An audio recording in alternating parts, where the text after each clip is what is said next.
Hope Cook with Dermcast TV. Today we have Laura Bush. Laura is the current president of SDPA. Welcome, Laura. Thank you. I'm happy to be here. So Laura has quite a history as a PA. You thought about going to PA school back in the 80s, right? Yes. I wanted to go to Emory.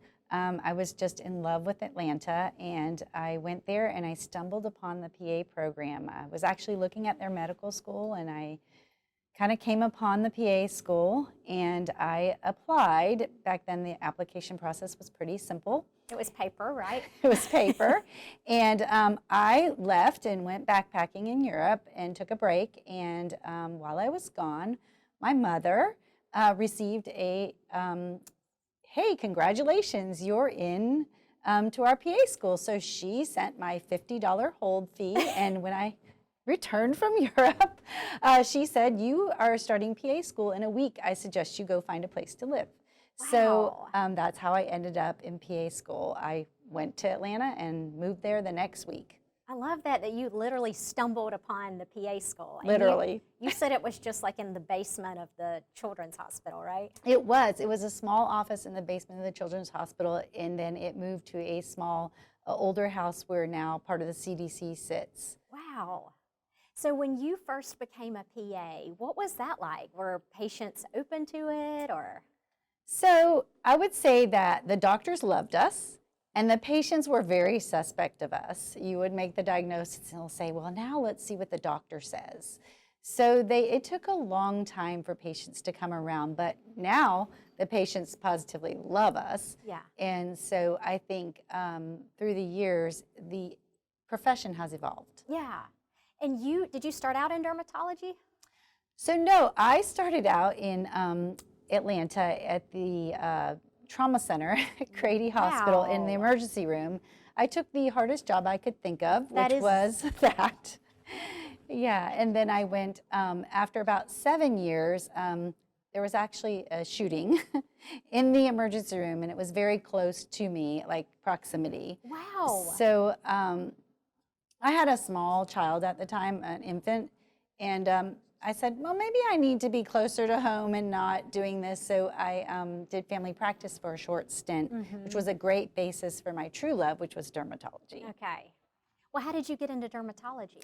So I had worked in the emergency room with an intern, Dr. Futrell. She was a wonderful dermatologist. And I called her up and I said, you know, I really love derm. I love skin. I have lots of suturing experience. And she's like, I would love to have you. And I started working with her.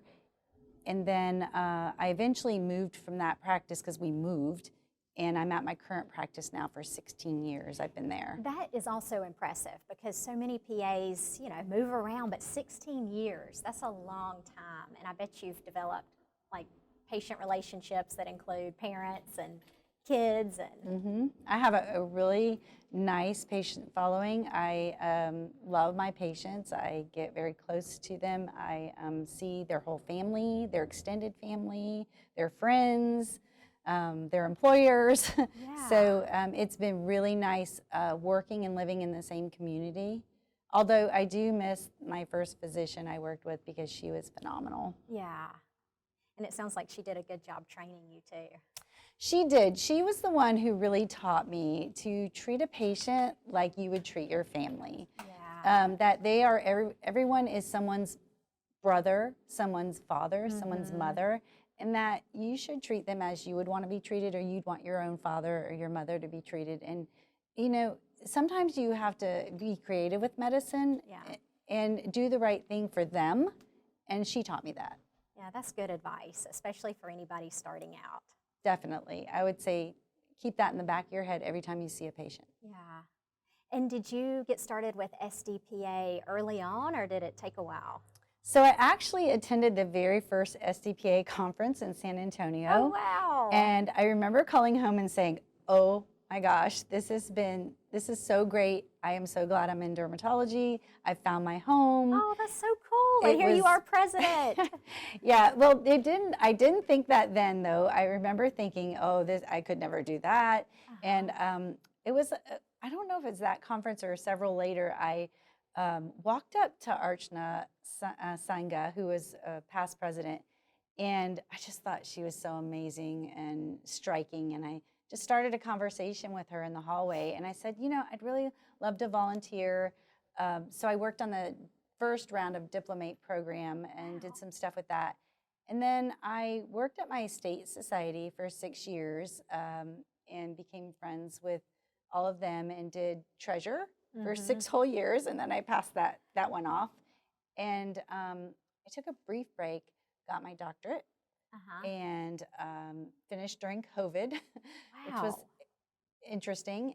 And then I applied to be director at large, and I won. And then I moved from that to secretary-treasurer and now president-elect. And in 1 week, I will be president. Wow. And I never thought I would be there. So for those of you who are out there who think you might have some sort of interest or you just want to be involved, it's been a wonderful experience. Yeah, what have you learned about this year preparing to be president? I've learned a lot. I've learned that you have to be resilient, be kind, and that things don't always go your way and things aren't always as they seem. So sometimes you think, oh, everybody has it so much better than you, but they don't really. Everybody has their troubles. Yeah, Laura, you were telling me some stuff that you've gone through, and everything you said, I was like, really? I didn't know that. Yeah, so I've shared some of my own things. I went through a divorce early on, which was hard, and I had a special needs child. I had cancer. I lost my father to dementia, which was really hard. I lost a sibling, and I have another sibling who's very ill.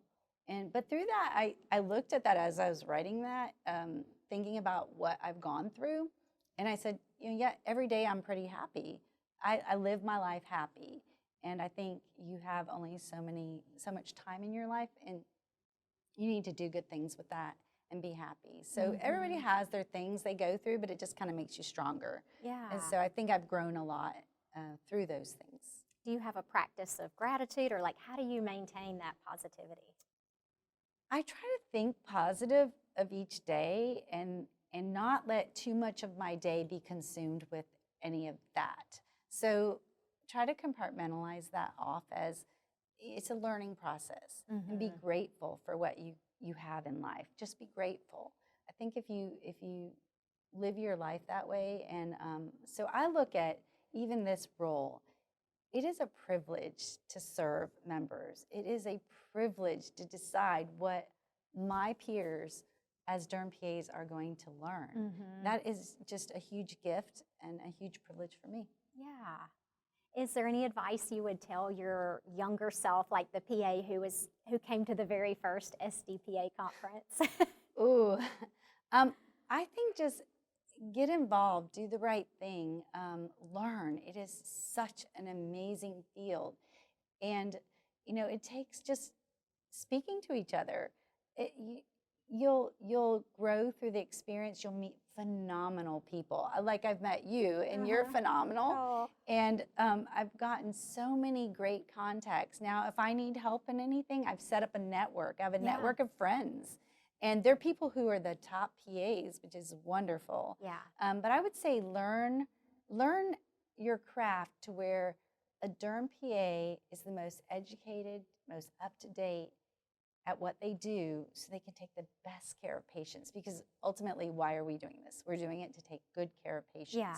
And we want to be out there, be the great Derm PA who does a good job. And that's, I think, the way the SDPA can partner with its members. Yeah, I love that. So if you're around the conference and you see Laura, stop by and say hello. Introduce yourself. Definitely. This is Hope Cook signing off with Dermcast TV.